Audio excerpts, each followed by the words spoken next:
Hi there, it's Gabriel here from pilotclimb.com, and in today's videos we're going to talk about the private pilot license, also called PPL. This is a third video of a series of 5 videos where in the first 2 videos we talked about how to choose the right license for you. In the second video we talked about which medical certificate you should get in order to get your flight license, and in this video we're going to start analyzing the various pilot licenses that are available in the market. This video is going to be about private pilot license. So without further ado, let's dive into it. As you can see here, we have got the the pilotclimb.com homepage where you can subscribe for free pilot training content. There are a lot of content in it, a lot of things, my story and so on, but the most important thing is the blog. So if you click on the blog post of the 30th of September, we went already in the previous videos, we went already and discussed how to choose the pilot license. In the video number 2 we discuss what medical certificate you should get depending on the pilot license that you decide to achieve. And the third video, which is this one, we're going to talk about the pilot training. Okay, so we're going to start from the private pilot license. The next video is going to be about the commercial pilot license, and the last and third video is going to be about the airline transport pilot license.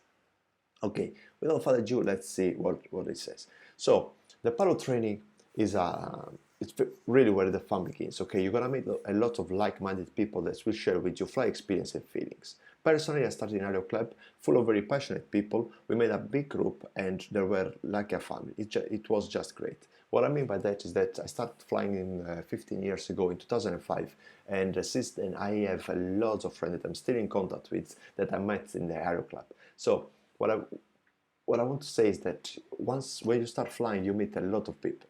You know, a lot of nice people that will be most probably friends with you, and people that will be there with you for the rest of your life. So it's not only pilot training, but you get a very side things that are very important from my point of view.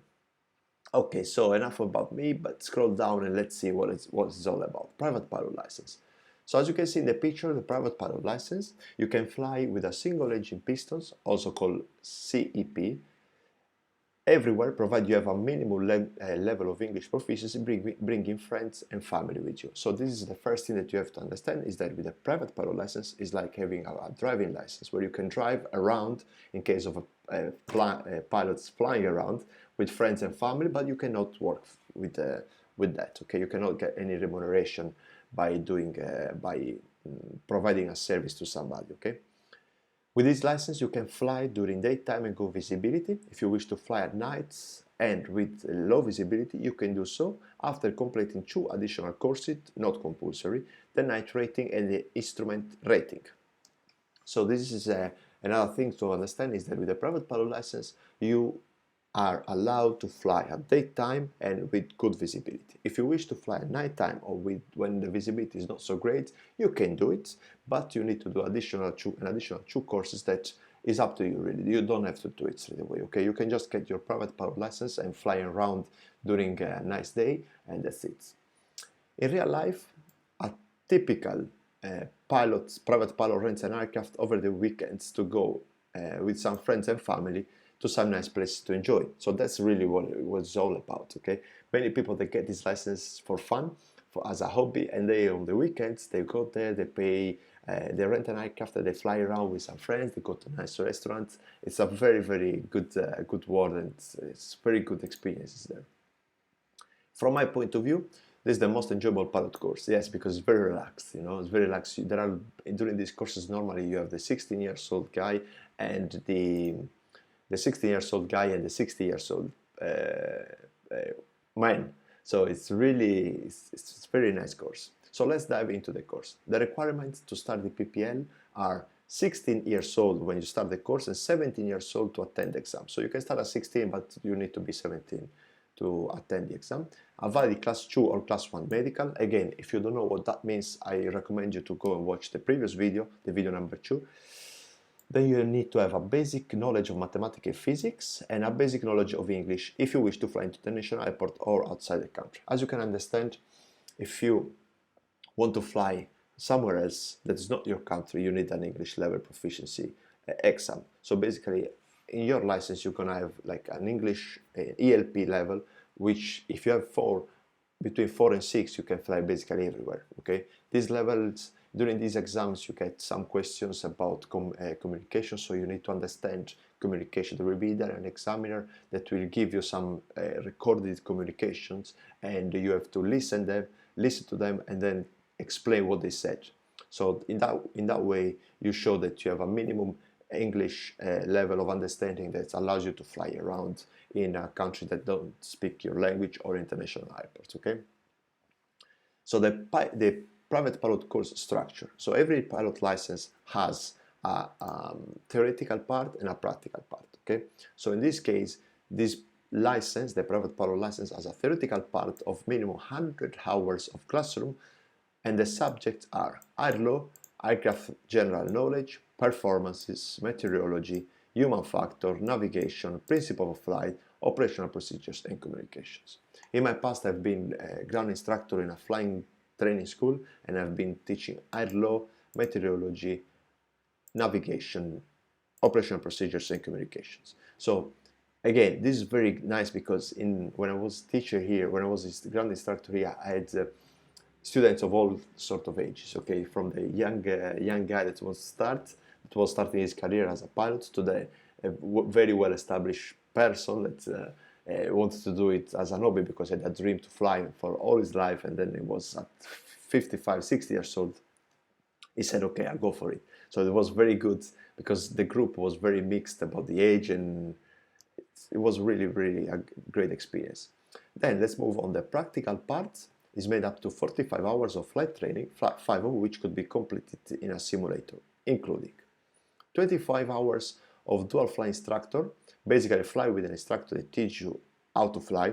So during these 25 hours, you're gonna be there on the left and your instructor is gonna be there on the right, and the instructor will show you the various technique, the various operations, and so on. So you will be 2 of you flying there, okay? During your training, depending on the school, but normally when you're training with an instructor, you can even bring some families or friends. So let's say you're doing your flying training session and you will bring somebody with you, and some schools, they allow you to do that. Then on top of that, you have to do minimum of 10 hours or supervised flight solo. So what that means is that you're gonna fly alone, okay? So there will be time to time where your instructors feel and think that you are ready to go solo, and it's gonna leave the airplane on the ground, of course, and you're gonna fly solo, okay? It's a great experience. That's very good fun because then you realize that you're actually learning something. You realize that you can do it. And that, to be honest with you, was after my first my first flight solo, that I still remember like it was today. I decided that was my career, because I had another sort of career already quite established before flying, and but then when I did my first solo, I just decided to start and continue into this pilot training journey. So at the end of your theoretical course, okay, you're gonna have a multiple choice exam, okay? So that multiple choice exam is gonna have all the subjects that we just talked about inside. And once you finish your 45 hours of training minimum, you're gonna have your skill test with a flight instructor, okay?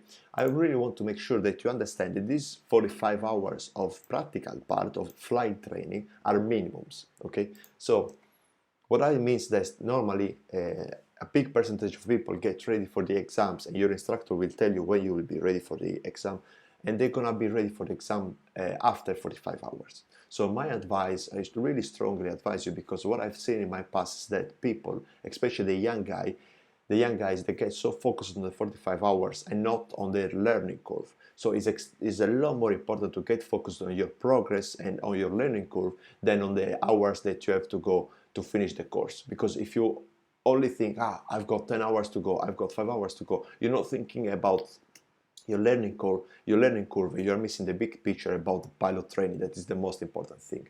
Okay, I understand that within the course price, let's say you do a PPL for 10,000 euros. Okay, you do this whole course for 10,000 euros. In that 10,000 euros, the school will provide you with the theoretical course and with the practical course of 45 hours. If you do more than 45 hours, then you have to pay more, and the course is going to cost you more than 10,000. But we are talking about safety here, okay, safety. So you want to make sure that you are 100% ready before the exam. So I strongly advise you, just think about the training, think about enjoying what you're learning, and your instructor will point it out where are your weaknesses and where you have to work, and that's it basically. Don't get focused on the hours to go to finish the training, okay? That's not a big problem.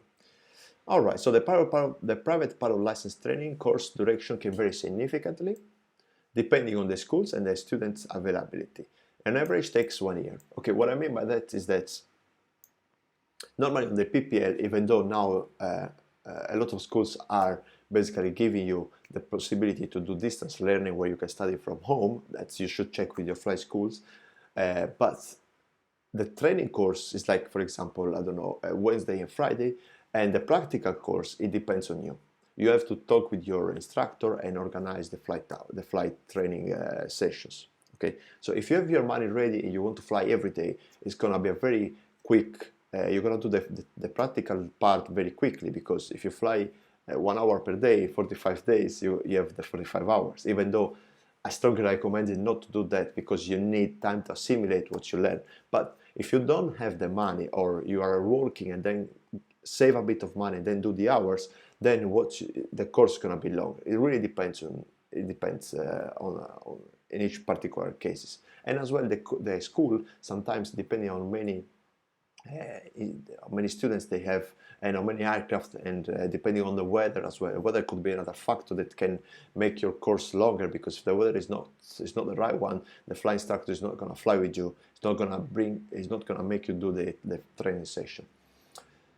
And yeah, so basically that's it about the private pilot license. If you have any questions, just leave me a comment below and I will be more than happy to answer the question. If you really like the video, just give it a like, and if you want to support the channel, subscribe, or go to pilotclimb.com and check it out what is in there. Thank you very much, and I'll see you on the next one.